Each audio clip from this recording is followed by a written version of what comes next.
The Samsung Galaxy S25 Ultra is set to be a powerhouse in the flagship smartphone category. It will feature a 6.9-inch dynamic AMOLED display with an upgraded M14 OLED panel, offering superior brightness and efficiency over its predecessor.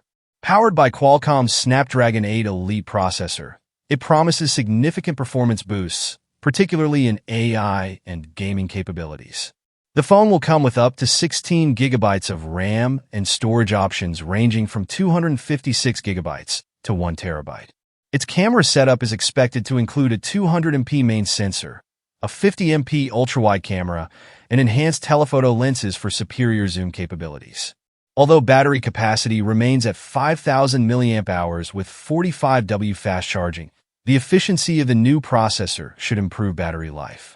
The Galaxy S25 Ultra will also run on Android 15 with Samsung's updated One UI 7.